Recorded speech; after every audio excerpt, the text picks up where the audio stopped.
Tempos houve em que pensar era um exercício perigoso. A crítica, uma figura de estilo, o vocábulo, redondo como o pão e o circo, migalhas de um palhaço triste e distante, num azimuth ditado por leis e homens pequenos, perdidos no imenso labirinto de uma espécie de realidade paralela ao mundo que progredia no longínquo horizonte de cada translação.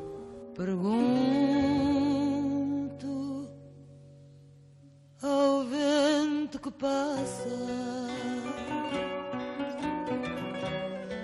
notícias do meu país. O vento cala a desgraça, o vento nada me diz. Ensimismado e cinzento, o Portugal dos anos 60 era manifestamente impotente para acompanhar as mudanças de uma década repleta de acontecimentos.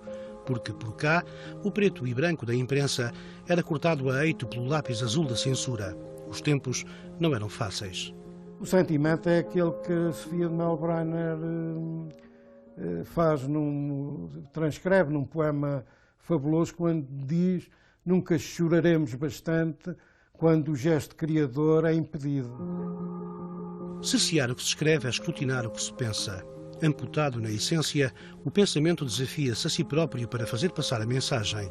O trabalho é repartido entre emissor e destinatário.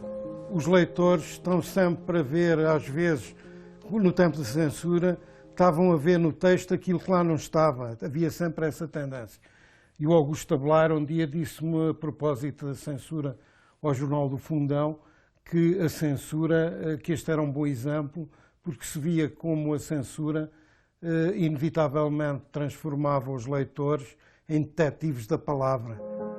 Assim foi no Jornal do Fundão, publicação regional com projeção nacional, alvo do olhar censório que não via com bons olhos nem a opinião, nem quem a assinava. O jornal era uma terra livre, um território de liberdade, percebia-se isso, e de facto não é por acaso que agora podemos dizer que o Saramago foi o Prémio Nobel da Literatura, mas nos anos em 69, em 70 e até 72, assinou uma crónica no jornal, que muitas vezes foi suspensa pela censura, mas que tem uma história ligada ao Jornal do Fundão. O próprio Saramago havia de reconhecer a importância do Jornal do Fundão no desenvolvimento da escrita ficcional que havia de atingir. Cardoso Pires, Artur Portela Filho, António José Saraiva ou o escritor José Gomes Ferreira, todos tiveram artigos publicados num jornal que não pôde noticiar o aparecimento da televisão a cores. Ao contrário do que muita gente pensa, porque diz, não, mas a censura exercia um controle político, coisas políticas. É verdade que tudo é política, num certo sentido, mas a censura exercia uma outra coisa, que era um controle do imaginário dos portugueses. Essa notícia, que é uma notícia muito pequena, penso que de 65 também, 1965, e que diz televisão a cores, TV a cores em Madrid. Televisão a cores em Madrid. Em Portugal não se falava sequer de televisão a cores. Portanto, a censura, cortando essa... As pessoas não tendo conhecimento das coisas, não tinham o desejo, não as podiam desejar, e a censura castrava claramente o pensamento, na sequência daquilo que era uma orientação específica do Dr. Salazar, quando disse a propósito da censura que aquilo que não é publicado não existe. A fúria do censor era de tal forma gritante que cegava o próprio escrutínio. Veja-se o caso de alguém que deixou o jornal sem nunca dele ter saído. O Castrinha era muito visado e muito cortado pela censura. E um dia, o António Paulo Louro, o meu tio, disse-lhe: ó Mário, os gajos destroem tudo, portanto isto tem que ser, temos que arranjar aqui uma solução. E propôs-lhe: tens que escolher um pseudónimo. Então eu escolho o pseudónimo Marcos Ferreira.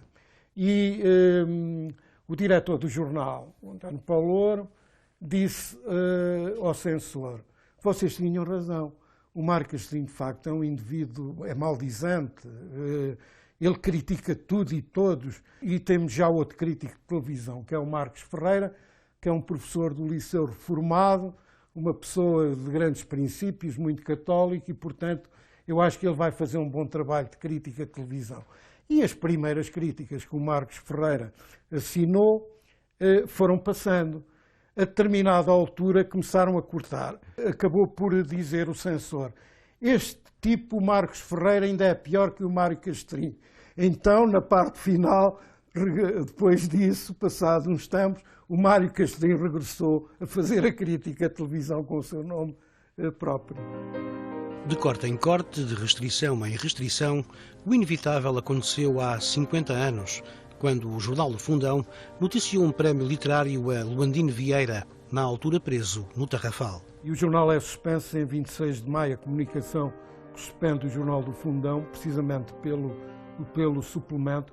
Há uma fúria, de facto, da ditadura, da PIDE e da censura.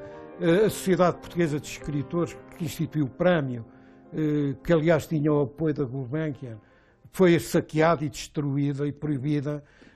O Jornal do Fundão foi suspenso durante 6 meses e obrigado a apresentar provas de página em Lisboa, na Comissão de Censura de Lisboa, o que era uma ilegalidade. O jornal reergueu-se e ainda dura, alicerçado nas memórias do excesso de zelo e do déficit de conhecimento dos censores de antigamente. Nós tínhamos uma coluna com frases e citávamos uma frase do Lenin e escrevíamos: Vladimir Ilyich Ulyanov. A princípio passou, mas depois alguém os advertiu que aquela frase era uma frase do Lenin e então passava a ser uma coisa muito cortada. E nessas frases nós às vezes, e eu julgo que isso também era, espicaçávamos os censores, porque dizíamos: enquanto houver um português sem pão destacado, a revolução continua. António de Oliveira Salazar. E os tipos cortavam. Histórias de um tempo que foi, de uma história que disse, apesar dos pesares. Afinal de contas, quando a verdade é substituída pelo silêncio, o silêncio será sempre uma mentira.